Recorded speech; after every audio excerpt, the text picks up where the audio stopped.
Dneska se s váma podívám na takovou speciální věc. Je to vojenská dávka, jídelní, samoohřevná.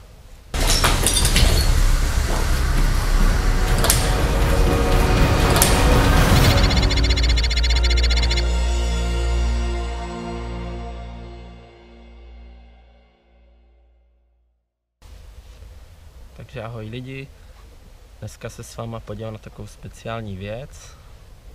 Je to vojenská dávka, jídelní, samoohřevná. Podíváme se na to, jak se to připravuje, co to umí a tak dále. Tak, k téhle věci jsem se dostal tak, že můj táta ji dostal od známého, co vyrábí, nebo spíš vyráběl jídlo pro polskou armádu a chtěl, aby to zkusil protlačit i tady do Česka. Nevím, jestli se to používá i v Česku něco podobného nebo tak. Můžu vám ukázat, jsou tu i polské nápisy, ještě to neobrandované, takže žádná značka, nic tam ještě není. Já jsem si na to vzpomněl bohužel až po 2 letech, takže jsem to natočil až teď.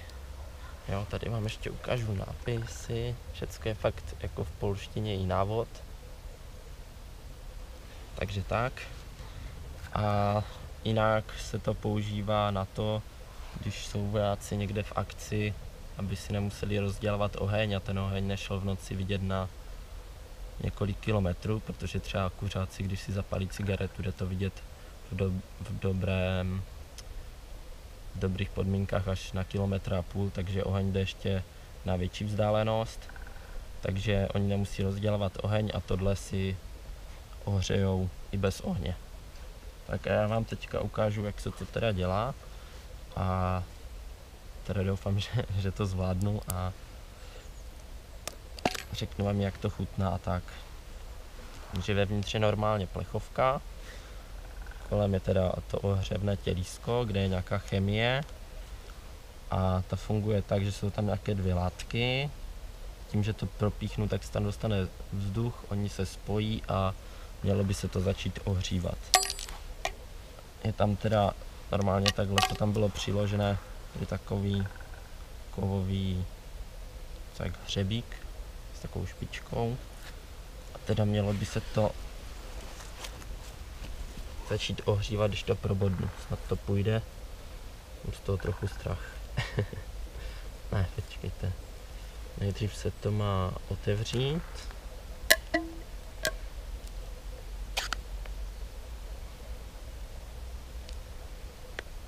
Zapomněl jsem teda říct, že tohle jsou fazole. Fazole a nějaký maso. Fazola v sose pod dorovým, nevím, co to znamená. Tak a takhle to vypadá vevnitř, když je to neohřáté. Tak, víčko jsme odstranili, teďka se to má zamíchat. Teda zamícháme. Vypadá to docela dobře.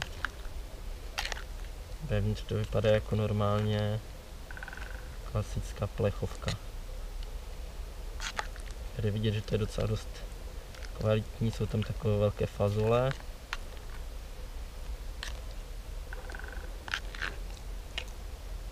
Tak, teďka to vypadá nějak takhle, když je to zamíchané. A tam to ochutnám teda, když to všecko vyjde. Tak teďka by se to mělo propíchnout. Jo, propíchnout a mělo by se to 8 až 12 minut vařit.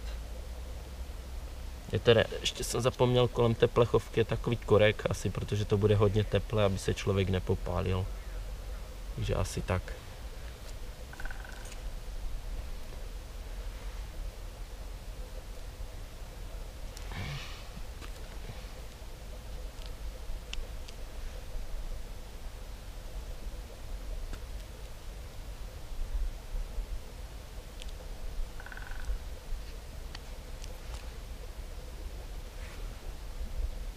Jestli to půjde vidět, ale na tom hřebíku mi zůstala taká nějaká bílá látka, To bude asi ta chemka, co by to měla ohřát. Docela těžko se to teda propíchuje.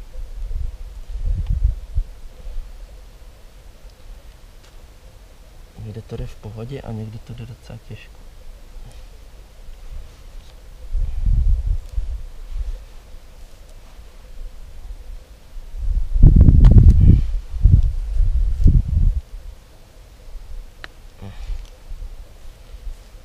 Jak to nesmrdí, když se to ohřívá ani nic, takže to je super. Že by to nikdo necítil na nějakou vzdálenost velkou. Kraval to taky nedělá. To úplně potichu, tady ten jeden se mi asi nepodaří propíchnout.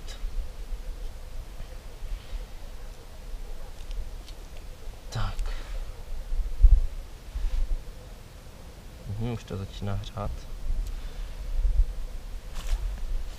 Tak chvíli počkáme, teda než se to ohřeje, píšou tady 8 až 12 minut.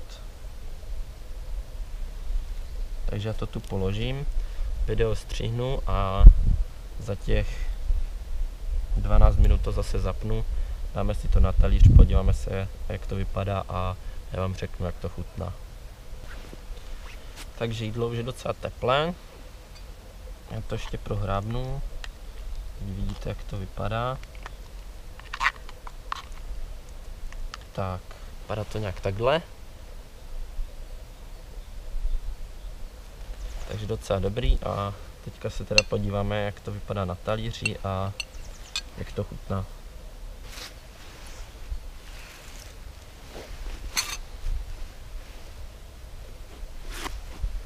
Takže tam nebudu dávat všechno a tu jenom trochu. Teďka to nějak rozhrábnu, ať vidíte, jak to vypadá. Tak vypadá to nějak takhle. Jo, takový velký fazole. A je tam nějaká omáčka na těch fazolích, nebo co to je. No, ještě vám ukážu teda, kolik tam toho je. Jo, to je úplně až na dno, nevím, jestli to jde vidět. Takže není to tak jak chipsy, že by to bylo poloprázdné, ale je to doopravdy až na dno plné. Což je určitě super, protože musím si představit, že z toho by jsem se najet určitě i dvakrát. Tak to zkusím ještě odhrnout. Tak snad by to mělo jít vidět. Je to úplně až dolů a vevnitř to vypadá větší než zvenku. Jde to vidět i, že ta stěna je poměrně s tou chemií, co to ohřívá, docela dost hrubá. Tak. Zkusíme se pát ještě na ty fazole, když ji tak rozkrojím.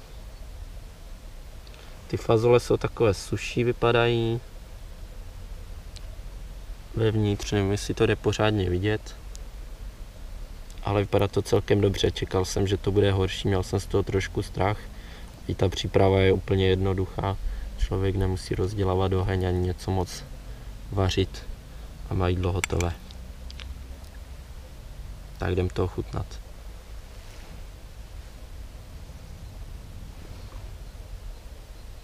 Tak jdem to ochutnat.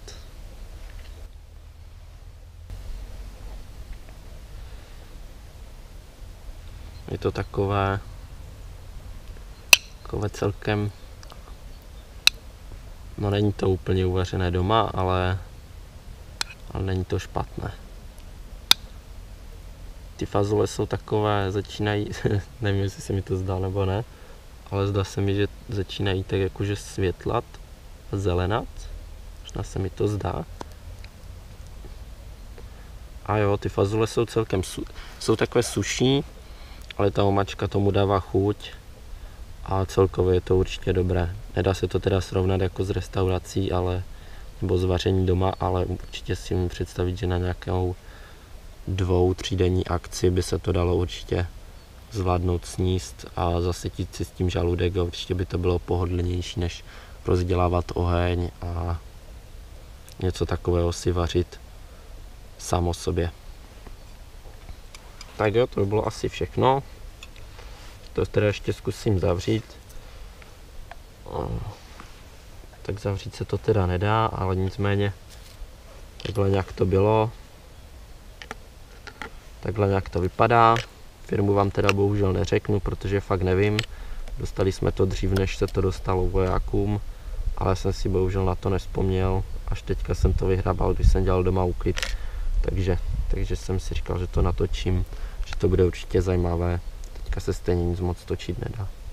Tady ještě jednou teda postup. Všecko je to tu popsané, takže je to pěkné. Myslím, že se to potom začalo prodávat i americké armádě. Máme doma ještě nějaké kuře na kary a kuře s meruňkou nebo něco takového. Ale říkal jsem si, že do takového vojenského jídla budou asi ty fazole takové nejklasičtější a nejlepší. Chci vám poděkovat, jestli jste se dívali až do konce, a pokud máte zkušenost s tímhle jídlem, tak určitě napište. Vím, že mi už někdo psal, že se to i prodává normálně v obchodech, a někdo mi psal i co obchod provozuje, že to chce naskladnit, ale bohužel vám neřeknu, který obchod to byl, protože to už nevím. Pokud byste to chtěli vyzkoušet, tak vám snad hodím nějaký odkaz, pokud najdu na internetu, pokud ne, tak jsem ho nenašel. A už mě asi nic dál nenapadá, co bych k tomu mohl říct ještě. Děkuji vám, že jste se dívali. Chci vás poprosit o subscribe, budu určitě rád za odběr, budu rád za like. Pokud se vám video nelíbilo, tak budu rád i za dislike, ať vím, jestli se vám to líbí nebo ne. Budu rád, pokud napíšete svůj názor v komentářích. A to je asi všechno, co bych vám chtěl říct k dnešku. Děkuji vám, že jste se dívali, a u příštího videa ahoj.